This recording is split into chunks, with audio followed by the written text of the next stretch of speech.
আজকে থালি সাজানোর জন্য প্লেটের উপর দিয়ে দিয়েছি একটা কলা পাতা, দিয়ে দিচ্ছি 1 বাটি ভাত, দিচ্ছি লেবু, গোল করে কাটা টমেটো, আর দিচ্ছি কাঁচা লঙ্কা একটা, 2 টুকরো বেগুন ভাজা দিচ্ছি। বেগুনটা ভাজা হয়ে যাওয়ার পর একটু পোস্ত ছড়িয়ে নামিয়ে নিয়েছিলাম।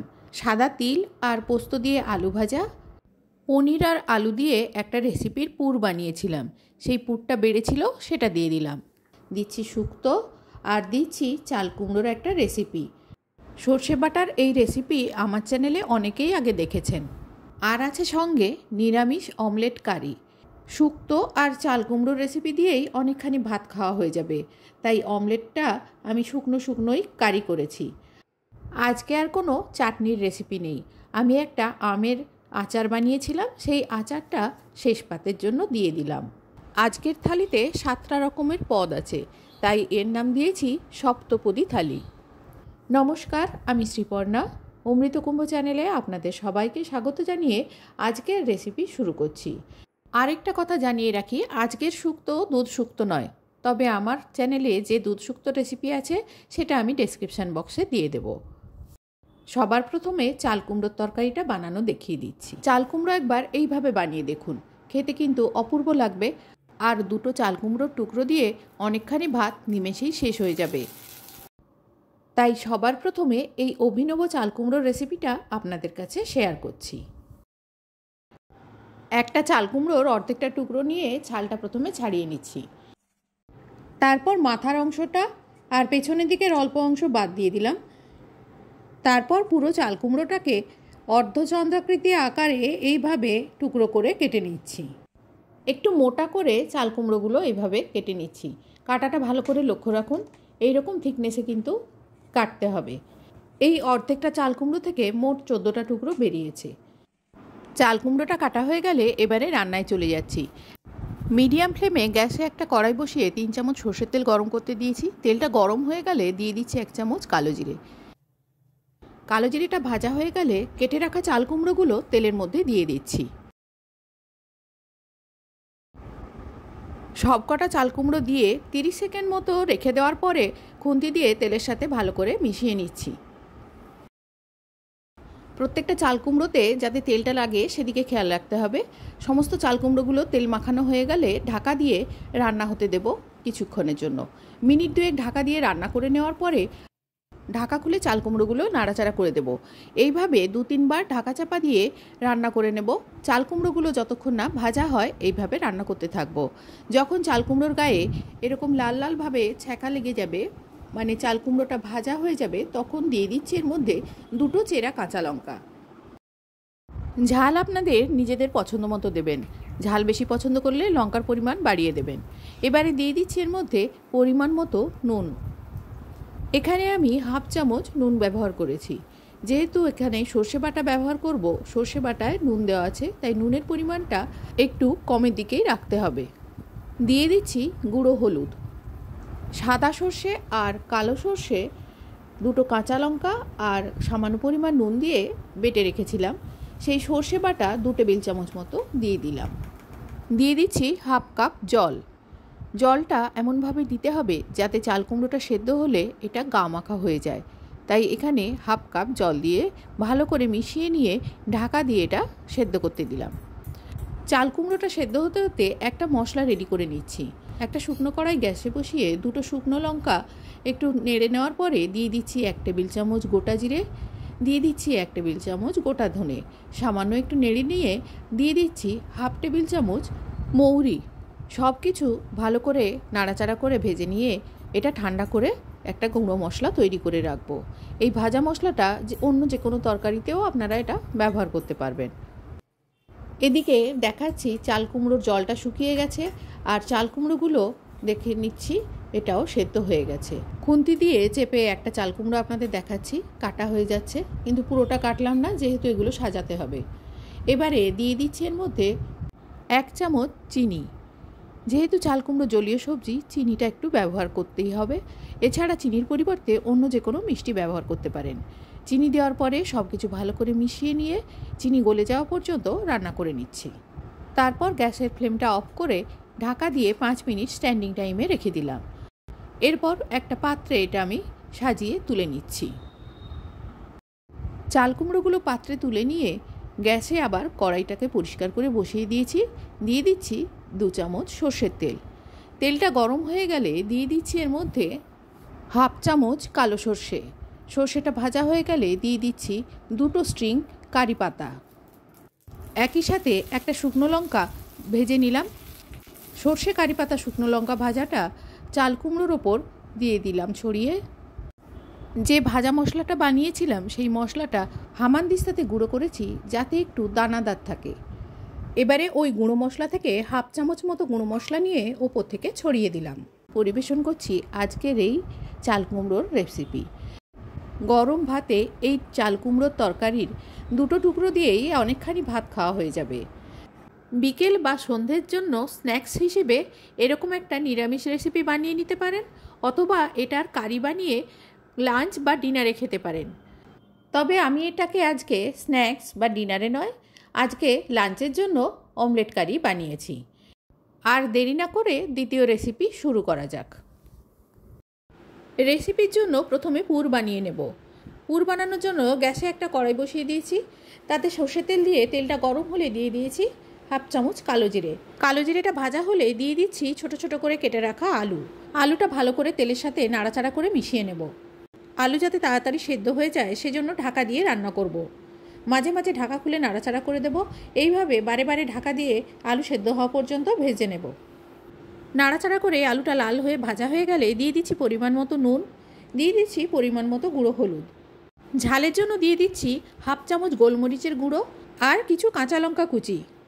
ঝালটা নিজেদের পছন্দ মতো, কেউ চাইলে গুঁড়ো লঙ্কা ব্যবহার করতে পারেন। দিয়ে দিচ্ছি ধনে গুঁড়ো, দিচ্ছি জিরে গুঁড়ো আর দিচ্ছি গরম মশলা গুঁড়ো। এবারে দিচ্ছি একটা টমেটো ছোট ছোট করে কুচিয়ে। টমেটো কুচি দেওয়ার পরে ভালো করে সব কিছু নাড়াচাড়া করে মিশিয়ে নিয়ে অল্প পরিমাণ জল দিয়ে দেব। জল দিয়ে কষিয়ে নেব আর ঢাকা দিয়ে রান্না করব। টমেটো গলে যাওয়া পর্যন্ত কষাতে থাকব। টমেটো গলে যাওয়ার পর তেল ছাড়া পর্যন্ত কষাতে থাকব। মিনিট 3 এইভাবে ঢাকা চাপা দিয়ে রান্না করব। এইভাবে আলুটা সেদ্ধও হয়ে যাবে, একই সাথে মশলাটাও কষানো হয়ে যাবে। এবারে দিয়ে দিচ্ছি এর মধ্যে কিছুটা পনির। হাত দিয়ে পনিরটা গুঁড়ো করে দিয়ে দিচ্ছি। এদিকে আলু আর মশলা টমেটোগুলো কষাতে কষাতে আমি একটা মশলা বানিয়ে নিয়েছি। একটা খালি কড়ায় 2টো শুকনো লঙ্কা দিয়েছি। লঙ্কাটা নাড়াচাড়া করে দিয়ে দিয়েছি 1 টেবিল চামচ জিরে আর 1 টেবিল চামচ ধনে। ধনে জিরে শুকনো লঙ্কাটা একটু ভেজে নেওয়ার পরে দিয়ে দিচ্ছি 1/2 চামচ মৌরি।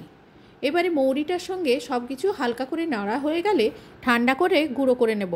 হামানদিস্তাতে গুঁড়ো করব যাতে একটু গোটা গোটা থাকে, আর এই টেক্সচারটা তাহলে মুখে পড়বে যখন খেতে ভালো লাগবে। এদিকে আলুটা প্রায় সেদ্ধ হয়ে গেছে। এবারে একটা পনির কিউব নিয়ে হাত দিয়ে এভাবে গুঁড়ো করে আমি দিয়ে দিচ্ছি। একটা পনির কিউব গুঁড়ো করার পর আরেকটা পনির কিউব গুঁড়ো করছি। এখানে আমি প্রায় 200 গ্রাম মতো পনির ইউজ করেছি। এবার পনির আর আলু একসাথে মিক্স করে নেব। ভালো করে নাড়াচাড়া করে মিশিয়ে নেব। আর পনির যখন নাড়া হবে তখন পনির থেকেও জল বের হতে শুরু হবে। এটা বেশ মাখো মাখো একটা তরকারি তৈরি হবে। পনির আর আলুর মিক্সচার একেবারে রেডি হয়ে গেছে। এবারে আমি দিয়ে দিচ্ছি এর মধ্যে নারকেল কোড়া। আমি এখানে 4 চামচ নারকেল কোড়া ব্যবহার করেছি। আপনারা নিজেদের স্বাদ অনুযায়ী নারকেল কোড়াটা দিতে পারেন, অথবা নারকেল কোড়াটা স্কিপ করতেও পারেন। তবে এর মধ্যে নারকেল কোড়া দিলে এর স্বাদটা অনেক বেশি খোলে। এবারে আলু পনিরের সঙ্গে নারকেল কোড়াটা খুব ভালো করে মিশিয়ে নেব। স্বাদটা আরও খোলতাই করার জন্য 2 চামচ চিনি দিয়ে দিলাম। মিনিট খানেক নাড়াচাড়া করে চিনিটা ভালো করে মিশিয়ে নিচ্ছি। চিনি মিশিয়ে নেওয়ার পরে দিয়ে দিচ্ছি যে ভাজা মশলাটা তৈরি করেছিলাম সেই ভাজা মশলাটা। এটা কিন্তু আরও বেশি স্বাদ খুলে দেয়।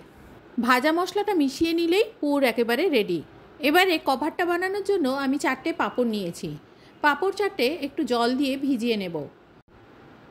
জলে ডুবিয়েই সঙ্গে সঙ্গে জল থেকে তুলে নেব, অথবা আপনারা এটা জলে ছিটে দিয়েও ভেজাতে পারেন। বেশিক্ষণ রাখলে এটা খুব বেশি নরম হয়ে যাবে, তখন ছিঁড়ে যাবে। তাই হালকা জলে ভিজিয়েই এটাকে তুলে নিতে হবে। পাঁপড়গুলো জলে এপিটোপিট ডুবিয়ে নিয়ে তুলে নেওয়ার পরে জলটা ফেলে দিয়ে আমি এক এক করে দেখাচ্ছি কতটা নরম হয়ে গেছে, আর মুড়লেও এগুলো ভেঙে যাবে না। দেখুন পাঁপড় একটা তুলে দেখুন ফোল্ড করছি, খুব নরমভাবে এটাকে মোড়া যাচ্ছে, সেই জন্যই জলে ভিজিয়ে নিতে হবে। এবারে আমি পুরটা নিয়ে একটা একটা করে পাঁপড়ের মধ্যে পুর ভরে দেব। এই পুরটা ভাতের সাথে এমনি তরকারি হিসেবে খেতে পারেন। আলু আর পনিরের ভুর্জি, তার সাথে নারকেল মেশানো। নিরামিষ দিনে ভাতের সাথে বা রুটির সাথে একটা পদ হিসেবে এটাকে রাখতে পারেন। এদিকে পাঁপড়ের মাঝখানে পুরটা রাখা হয়ে গেছে, বাঁ দিকটা মুড়ে দিলাম আর ডান দিকটা মুড়ে দিলাম। ব্যাস, এর বেশি আর কিচ্ছু করার দরকার নেই। যেহেতু পাঁপড়টা ভেজা আছে, একে অপরের সঙ্গে এরকম চাপ দিলেই পাঁপড়টা জুড়ে যাবে, তখন আর এটা খুলে যাওয়ার কোনো চান্স থাকবে না। নিরামিষ পুর ভরা অমলেটের জন্য পাঁপড়ের মধ্যে পুরটা ভরা হয়ে গেছে। একইভাবে বাকি পাঁপড়গুলো আমি ভরে নিয়েছি। একটা পাঁপড় শুকিয়ে গেছিলো, এগুলোর আমি চারদিকটা জল দিয়ে আবার চেপে দিচ্ছি। সব পুর ভরা পাঁপড়গুলো রেডি করে নিয়ে ভাজার জন্য কড়াইতে সর্ষের তেল দিয়ে দিচ্ছি। এটা আমি সর্ষের তেলেই ভাজবো। এপিট ওপিট করে হালকা করে ভাজবো, সেই জন্য অল্প তেল দিলাম। তেলটা যখন গরম হবে আস্তে করে পাঁপড় একটা ছেড়ে দিলাম। দেওয়ার সঙ্গে সঙ্গেই এক পাশ ভাজা হয়ে যাবে, কেননা সকলেই জানেন পাঁপড় ভাজতে বেশিক্ষণ সময় লাগে না। এক পাশ ভাজা হয়ে গেলেই উল্টে দিতে হবে অন্য পাশ ভাজার জন্য। এপিট ওপিট করে ভালো করে ভেজে নিতে হবে। আর সাইডগুলো ভাজার জন্য ধারের যে অংশগুলো আছে সেই অংশগুলোকে এক পাশে নিয়ে আমি খুন্তি দিয়ে এভাবে চেপে দেব, তাহলে এই অংশগুলো ভাজা হয়ে যাবে। উল্টে পাল্টে এই ধারের অংশগুলো আমি চেপে দিয়ে ভেজে নিচ্ছি। আমি অল্প তেলে এভাবে ধারগুলো চেপে শ্যালো ফ্রাই করলাম।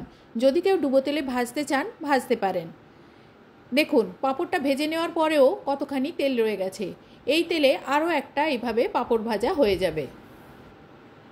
এই তেলেই দিয়ে দিচ্ছি দ্বিতীয় পাঁপড়টা। এইভাবে এক এক করে আমি সব পাঁপড়গুলো ভেজে নেব। অল্প তেলে ভাজতে হলে কড়াইয়ের দুদিক ধরে এইভাবে এদিক ওদিক করে তেলটাকে নাড়িয়ে চাড়িয়ে নিতে হবে, তাহলে অল্প তেলেই এগুলো ভাজা হয়ে যাবে।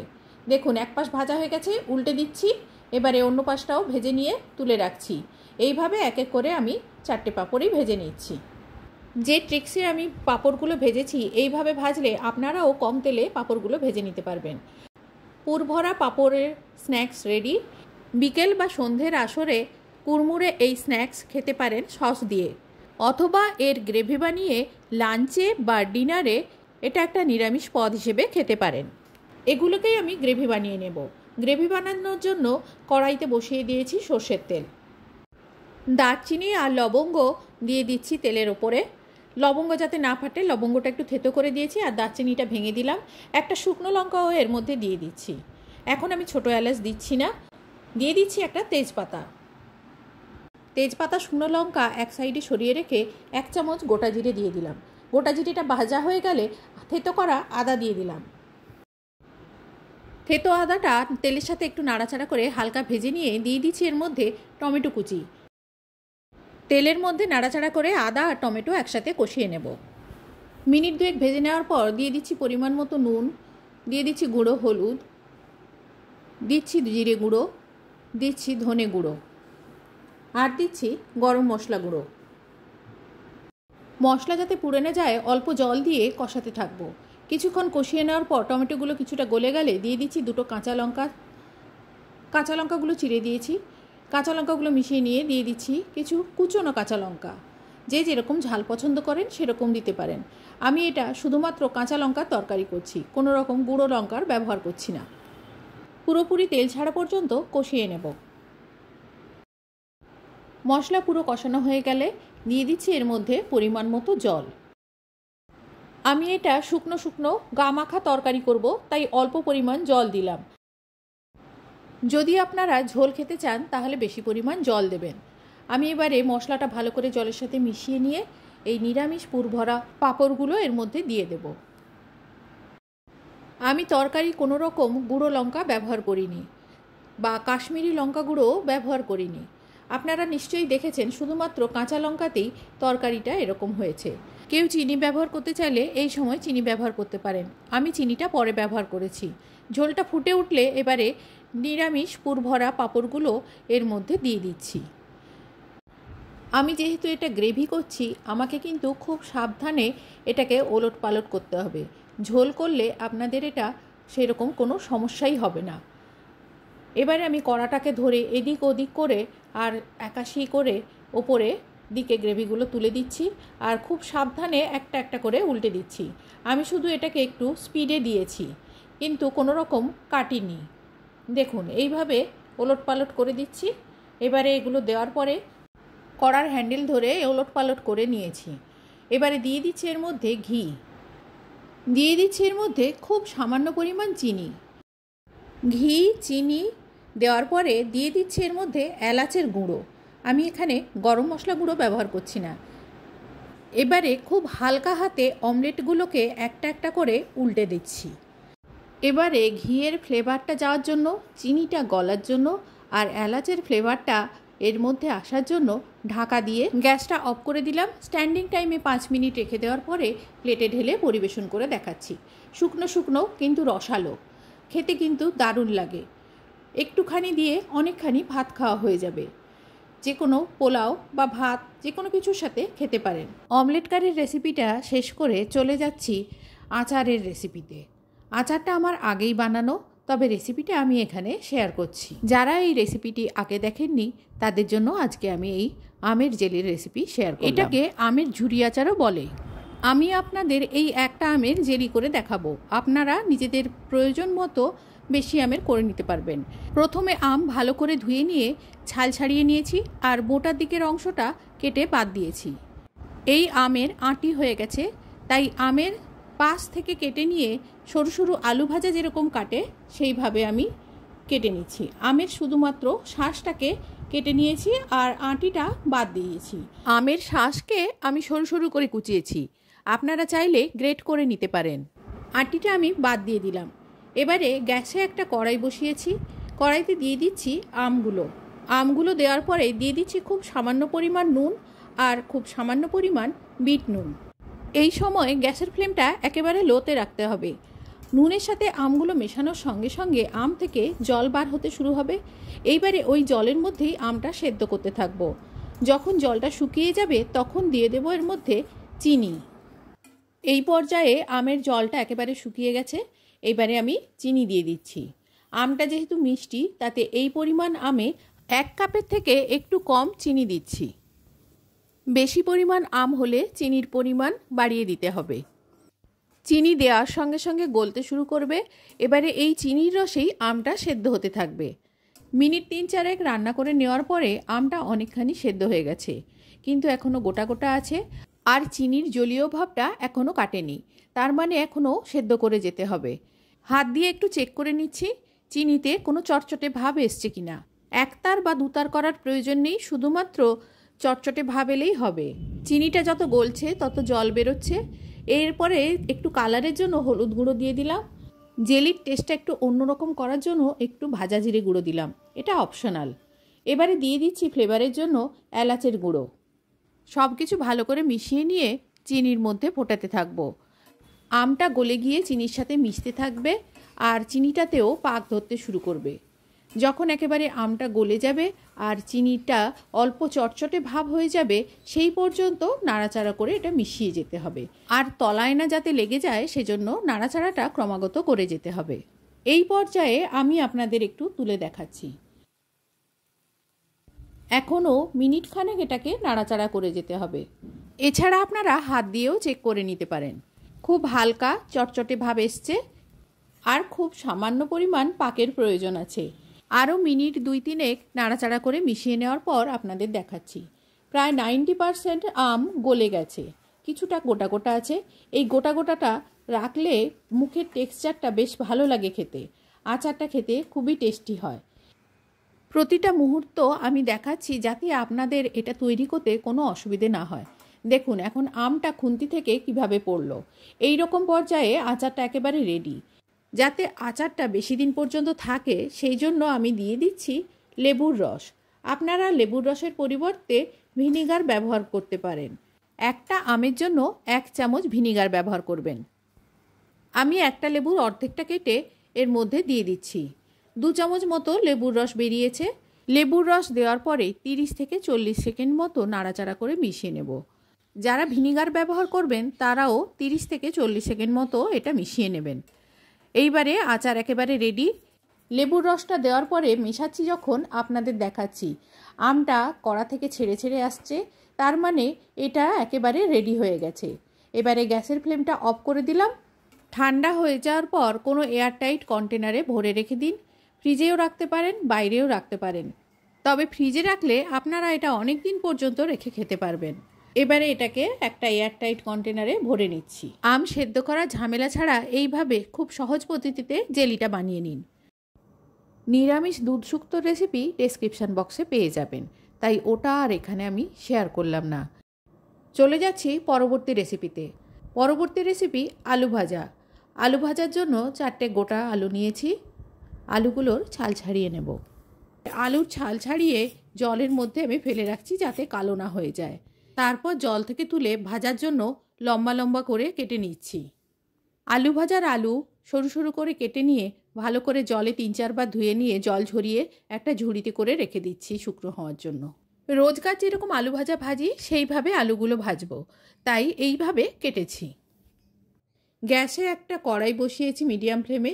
তারপর দিয়ে দিচ্ছি এর মধ্যে সর্ষের তেল। আমি এখানে তেলের পলার 3 পলা তেল দিয়েছি।